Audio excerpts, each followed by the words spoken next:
Bonjour et bienvenue dans le podcast Écoute-toi, le podcast qui parle de psychologie et de développement personnel. Je suis Aurélie, psychologue et praticienne en hypnose. J'accompagne les femmes en démarche minceur à lever les blocages psychologiques et à reprendre confiance en elles.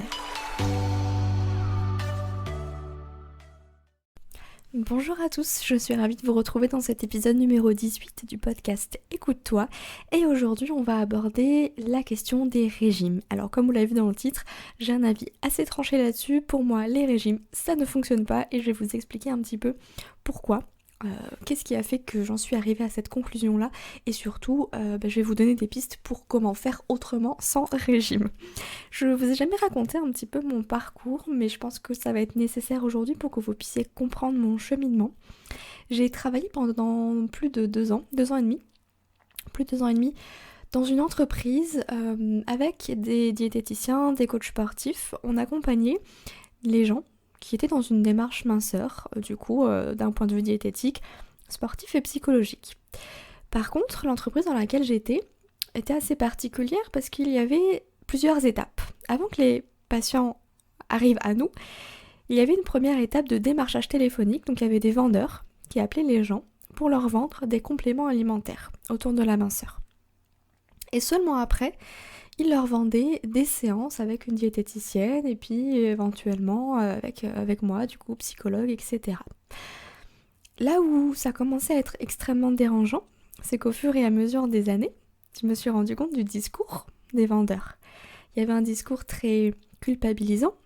Je ne sais pas si vous connaissez un peu ce système, mais malheureusement, dans la vente comme ça par téléphone, c'est un système de commission. Donc forcément, si les vendeurs ne font pas de vente, leur salaire sera pas très bon. Du coup, là où c'était extrêmement dérangeant, et ça devenait invivable pour moi, c'est que j'avais des retours de patientes qui me disaient j'ai repris des séances mais je me suis sentie un peu forcée, on m'a pas laissé le choix, etc. Ou alors pire encore, il y avait des discours mensongers. On racontait aux patients oui, vous allez voir tel professionnel, elle vous aidera à faire telle chose. Sauf qu'en fait, on n'était pas là pour ça. C'était limite aberrant, ce genre de discours. Et je sais pas si vous connaissez le terme de burn-out. Tout le monde connaît un peu le burn-out, épuisement professionnel. Mais le burn-out, c'est clairement dans la même lignée du burn-out, mais du coup à un niveau différent. C'est quand nos propres valeurs ne sont plus en accord avec les valeurs de la société dans laquelle on travaille. Qu'on nous demande de faire des choses qui ne sont pas du tout en accord avec nous-mêmes. C'est comme si on demandait à un vegan d'aller travailler en boucherie. Vous imaginez un petit peu. Je sais, je pousse à l'extrême, mais c'est pour vous donner un peu un exemple du burn-out. Et c'était clairement ce que j'étais en train de vivre sur les derniers mois, honnêtement. Et c'était vraiment insupportable. Et clairement, s'il y a une chose que j'ai retenue de tout ça, c'est que les compléments alimentaires, les régimes, ça fonctionne pas. Ça fonctionne pas sur le long terme. Parce que qu'est-ce qu'on fait ? Là, on essaye de vendre un produit miracle ou une méthode miracle à des personnes qui ne pourront pas tenir ces nouvelles habitudes à vie. Vous pouvez pas demander à quelqu'un d'arrêter de manger des féculents, de réduire leur apport calorique de la journée toute leur vie. Donc forcément, elles vont perdre pendant un temps donné. Mais une fois qu'elles auront perdu, elles vont reprendre une alimentation entre guillemets normale. Et qu'est-ce qui va se passer à ce moment-là ? Le corps, il va reprendre tout ce qu'il a perdu. Et des fois même plus encore. Parce que là, on maltraite le corps. On est vraiment dans un combat, on perd, on reprend, on perd, on reprend. Au bout d'un moment, le corps, il en a marre, il s'épuise. Du coup, il dit stop. Il n'y a plus rien qui fonctionne au bout d'un moment. Et je pense que ça, vous en avez conscience si vous-même, vous avez fait plusieurs régimes. Ducan, Cohen, Montignac, que sais-je encore. À force d'avoir tout fait, on a épuisé le corps et il coopère plus. Et c'est là où je veux vraiment faire une distinction entre tout ce qui est régime. Donc pour moi, régime, c'est tout ce qui est restrictif, privatif, etc. qu'on ne peut pas tenir en fait à vie. Contre équilibre alimentaire. Faire un rééquilibrage alimentaire, c'est nettement plus sain parce que ça vous permet simplement d'apprendre comment bien manger, d'apporter à votre corps ce dont il a besoin et pas juste là pour perdre du poids mais pour être en bonne santé toute sa vie. Donc en fait, quand on commence un rééquilibrage alimentaire, c'est pour toujours quelque part. Donc il n'y a pas de privation, il n'y a pas d'aliments interdits, il n'y a pas telle ou telle chose. On peut se faire plaisir. Tout est une question après de quantité. Parce que il y a aussi un truc que je comprends pas, c'est les régimes où on parle que de calories. Il faut manger tant et tant de calories, peu importe après l'aliment. Mais enfin, si tu manges une pizza tous les jours et que tu dépasses pas ton apport calorique qui est défini, contre de manger, je sais pas, des carottes tous les jours, ça va pas donner la même chose. Hein. J'ai envie de vous dire, si vous mangez des pizzas tous les jours, bien sûr que vous allez prendre du poids, même si vous dépassez pas l'apport calorique qui est censé être apporté à votre corps. Vous voyez ce que je veux dire? Donc en fait, c'est pas tant les calories qui comptent, c'est les sources d'aliments, les familles d'aliments, ce dont le corps a besoin, les légumes, les protéines, les fruits, je sais plus maintenant. Euh, Bref, tous les aliments dont le corps a besoin, c'est pas en termes de calories qu'on va réussir à perdre du poids, mais c'est en termes vraiment de choix des aliments, d'apporter ce dont le corps a besoin.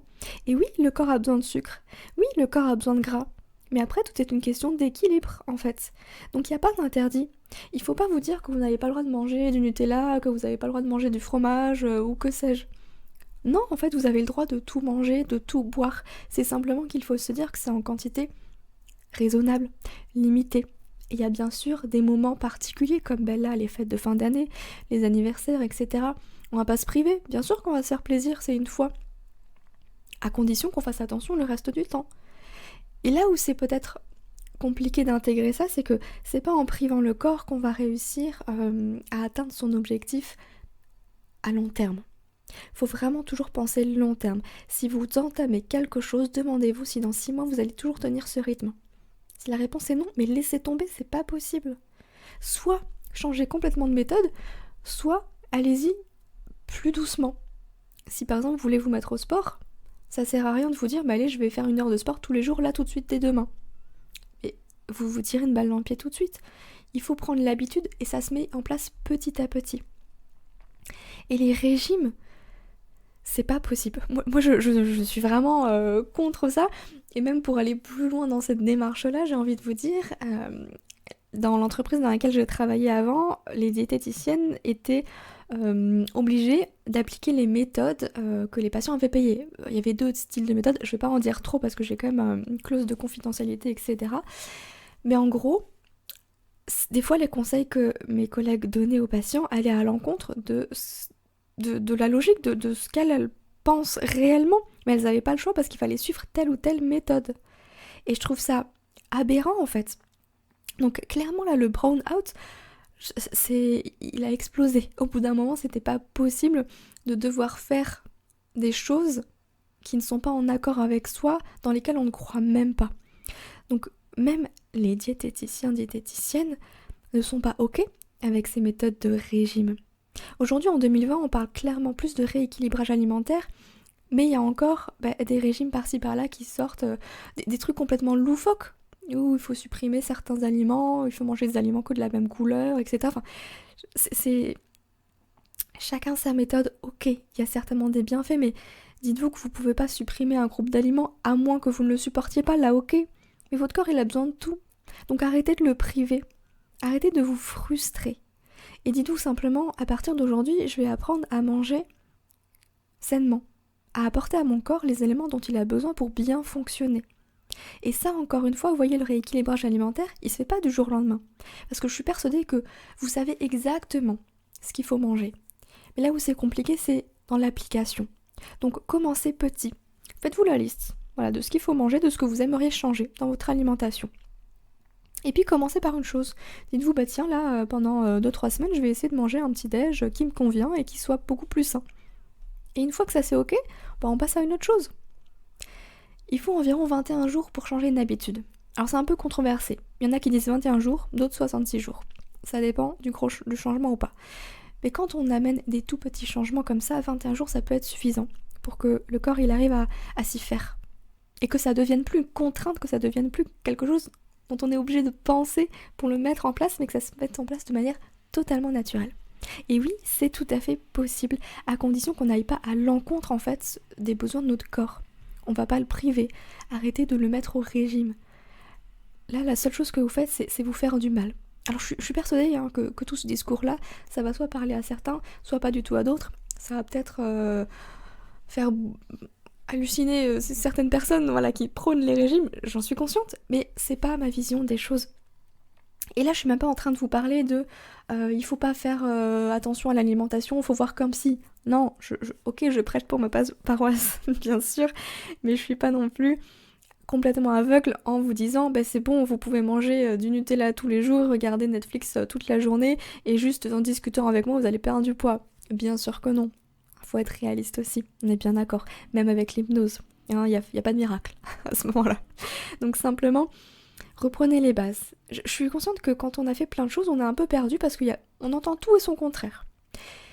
Prenez simplement le rééquilibrage alimentaire. De quoi votre corps a besoin. Et ensuite, de lui apporter petit à petit pour que ça devienne une habitude, toutes ces choses. Sans vous priver, sans diaboliser certains aliments. Parce qu'il n'y a rien qui est interdit. Vous pouvez manger du chocolat, vous pouvez manger des chips, vous pouvez manger du fromage. Par contre, si vous mangez une tablette de chocolat par jour, effectivement, ça va poser problème. Si vous enfilez un paquet de chips dès que ça va pas, effectivement, ça peut poser problème. Tout est une question de dosage. Et je sais que vous le savez, vous en avez conscience, mais c'est important de remettre les choses vraiment au clair. Donc pour moi, clairement, les régimes ne marchent pas. Et une phrase que j'adore, c'est que si vous voulez aujourd'hui des résultats que vous n'avez jamais eus, dites-vous qu'il faut faire des choses que vous n'avez jamais faites. Donc si les régimes, ça va pas marcher pour vous, arrêtez. Stop. Faites autrement. Pour avoir des résultats différents. Et des résultats qui soient en accord avec votre objectif, avec ce que vous voulez réellement. Parce que perdre du poids, c'est bien, mais se sentir mieux dans son corps, c'est mieux, n'est-ce pas? Après ça, ce n'est que mon avis. Même si les deux vont ensemble, on est bien d'accord. Mais voilà, j'avais juste envie vraiment de faire un petit épisode de podcast un peu coup de gueule, voilà, qui rentre un petit peu dans tout ce qu'on peut entendre en ce moment. Enfin, pas en ce moment, depuis longtemps, les régimes, non, ça ne fonctionne pas. On peut pas priver son corps d'aliments ou juste en termes de quantité, parce que c'est pas qu'une question de calories, ça j'en suis persuadée. Donc vraiment, je vous invite simplement à reconsidérer un peu les choses, à faire un état des lieux de ce que vous faites en ce moment et de vous dire, est-ce que ça c'est ok? Est-ce que dans 6 mois vous allez réussir à tenir ça? Est-ce que toute votre vie vous allez réussir à tenir là ce rythme? Si la réponse est non, arrêtez, c'est pas la peine de vous entêter. Alors il y a une différence entre vous dire ouais mais j'arriverai jamais à rééquilibrer mon alimentation et j'arriverai jamais à ne plus jamais manger de féculents, par exemple. Vous voyez, il y a des choses qui sont bonnes pour vous.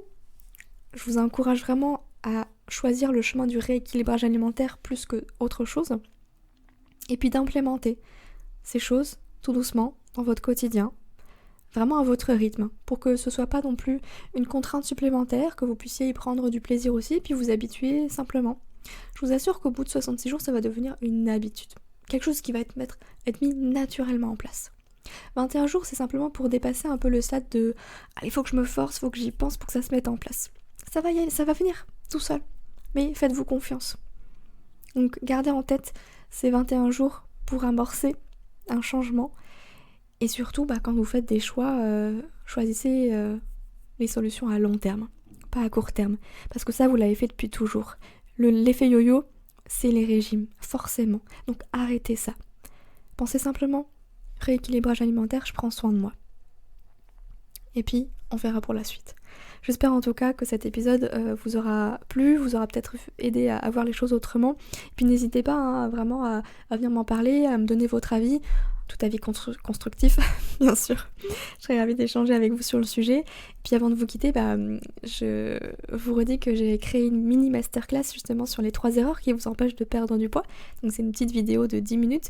Si ça vous intéresse, je vous mets le lien directement dans la description du podcast. Voilà, c'est gratuit.